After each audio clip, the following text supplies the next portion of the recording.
Alright, so after spending a good amount of time with it, I'm finally ready to give you guys my full review of the Nothing Phone 2.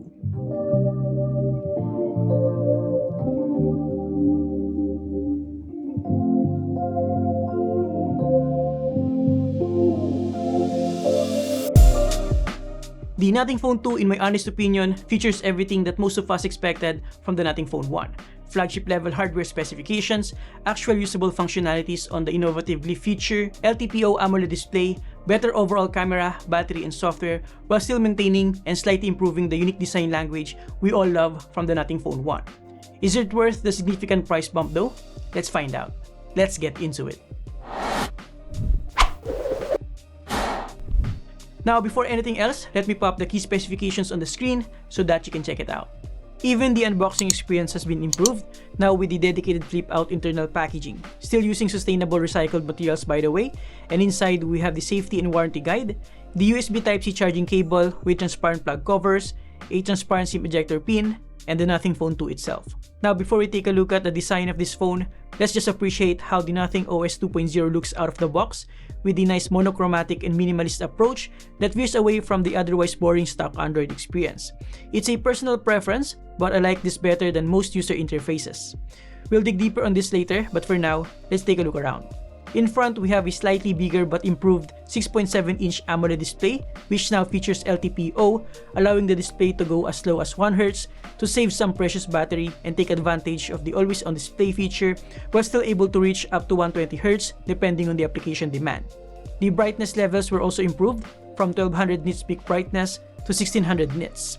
We still have a perfectly consistent bezel all around, but this time, the selfie camera is now at the center and is also improved from 16 megapixels to 32 megapixels with a better Sony IMX615 sensor. Albeit still limited to 1080p, it's worth mentioning that it can now record up to 60 FPS. I don't know who would need that on a selfie camera, but there's that. Probably for those who want to slow down their jogging videos. I don't know. And lastly, here in front, we still have a hidden earpiece up top that also doubles as a secondary speaker.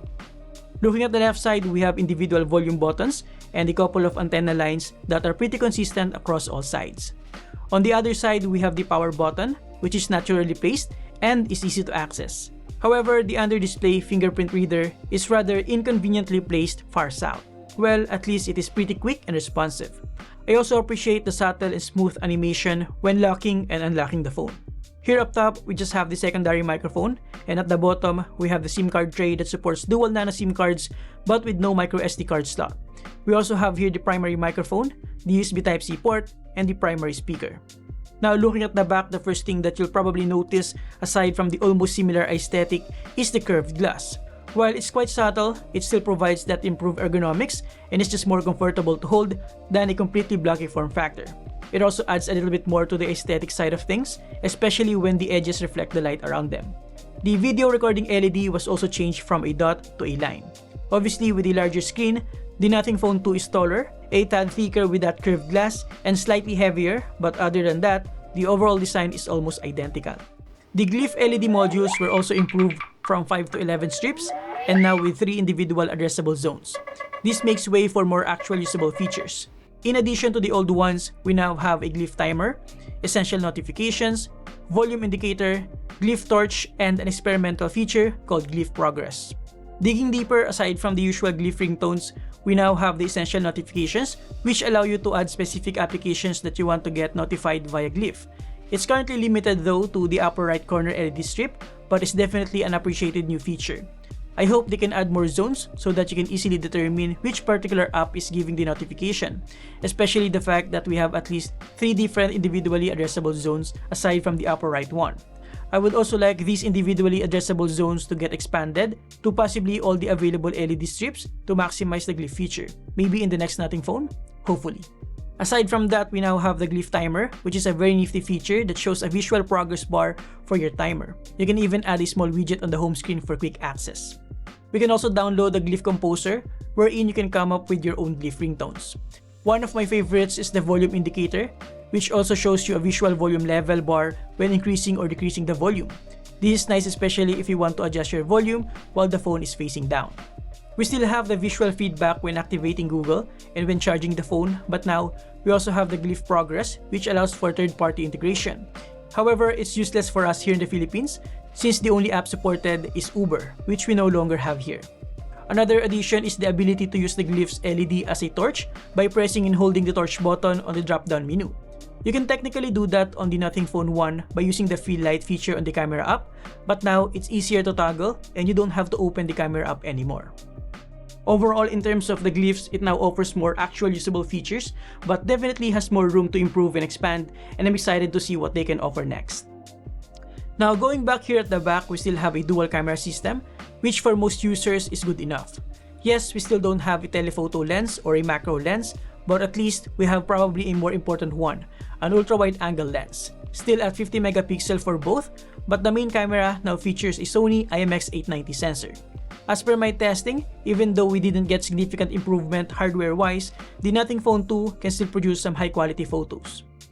The improved 32 megapixel selfie camera, for example, can offer detailed images with near-perfect background separation for the portrait mode. Out of the box, the skin details are preserved with the retouching option turned off by default. It also offers decent dynamic range, especially when outdoors, balancing the shadows and the highlights without making it super unnatural. The details or post-processing on the selfie camera are absolutely sharp, even too sharp in my opinion. The two 50 megapixel cameras at the back offer decent photos to say the least. They offer a good dynamic range, a decent amount of details and colors that are not too saturated. However, the contrast levels are a bit much for my liking. Some shadows are a tad darker than I would have preferred. The 0.6 ultra-wide angle lens is noticeably gentle when it comes to sharpness, but it goes sharper each time you zoom in. Now, digitally zooming in using the 2x option amplifies that image processing to compensate for the lack of a telephoto lens, resulting in an overly sharpened image. If you're into that, then hey, good for you. Color fringing is now noticeably present though. By the way, although we don't have any macro lens, you can also take some close-up shots with this phone. Indoor shots are generally good, especially with a decent amount of lighting. But honestly, I feel like the overall image processing, especially when it comes to sharpening, is a bit much, making most images too aggressive. The thing here is that it's kind of a hit or miss actually, depending on the scene. Sometimes the image looks perfectly fine, and sometimes it's noticeably unnatural. The video quality is okay with fairly smooth image stabilization. Overall, I think these photos and videos can still pass our social media postings, and it's good enough as well for family memories like this one. You can do it! 1, 2, okay, 3, 4, 5. Okay, let's go. Oh, hold first. All right, let's go. Let's go. All right, I'll say we're currently here at Estancia de Lorenzo. Now let's move on and talk about the user interface.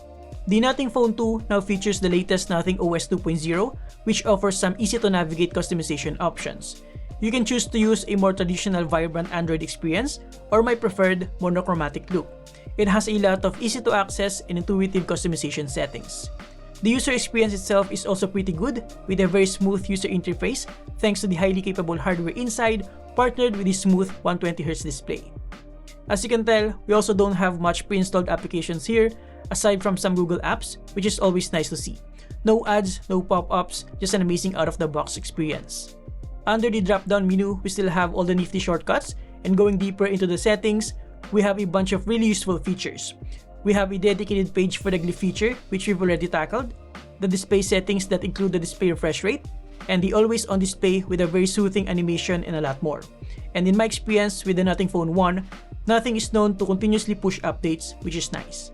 Another thing that I really like about the Nothing OS 2.0 is the widgets. You can now add widgets for practically any of the available settings, including the Glyphs feature, screen recording, device controls, and potentially more, which I believe isn't available on the Nothing Phone 1, which at this point still uses Nothing OS 1.5.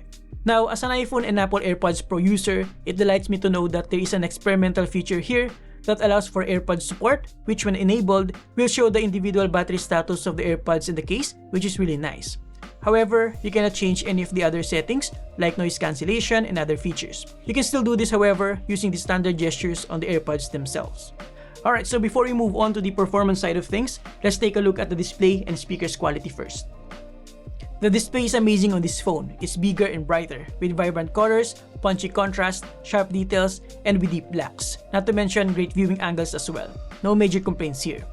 The stereo speakers are pretty decent as well. It takes advantage of the earpiece to double as the secondary speaker. And while it's not as powerful as the primary speaker, it still provides that additional sound output and most importantly, stereo effect. The sound quality is fairly rich with a good amount of clarity and a substantial amount of low end. For a more pleasant listening experience though, I keep it at around 70 to 80%, and while it can get loud and easily fill a small room at 100%, it starts to get distorted at higher volume levels.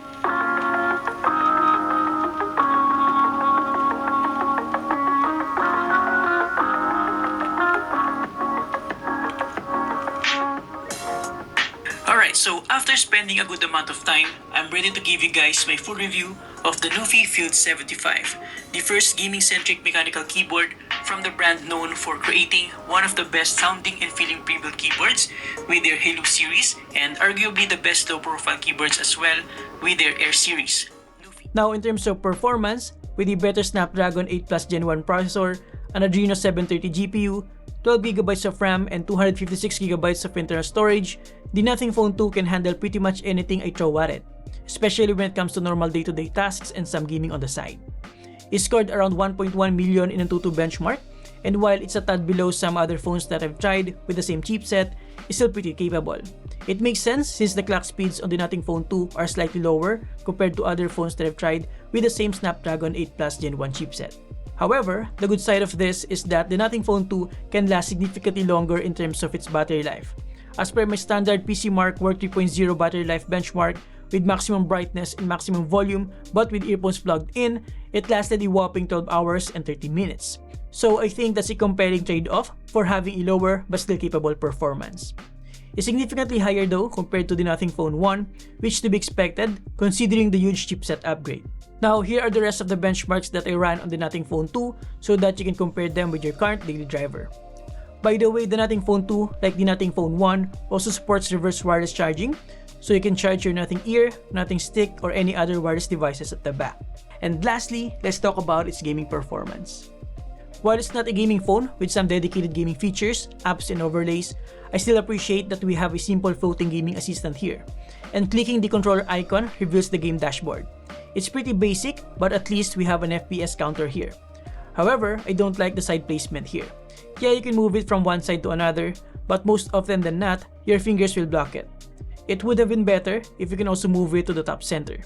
Now, while the Nothing Phone 2 supports up to 120Hz refresh rate, it's not yet supported on Real Racing 3, so we're stuck at 60fps, which is still quite smooth to be honest. And oh my goodness, the graphics quality on this game is really nice. I wish they will support 120fps for the Nothing Phone 2 soon.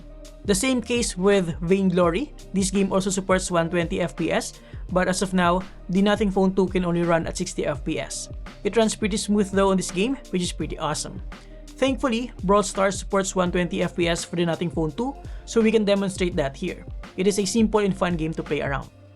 Now, Call of Duty Mobile runs at 90fps max, which is already pretty good in my opinion. Running this game on both prioritizing max frame rate over graphics quality and vice versa is a piece of cake for the Nothing Phone 2. The gameplay is very smooth and I had a lot of fun with it, and I must say, I'm confident enough that I can rely on this phone for competitive gaming. And lastly, for Genshin Impact, at 60fps, the gaming experience for the most part is also quite smooth even at a higher graphics setting. And the Nothing Phone 2 didn't get too hot either, which is nice.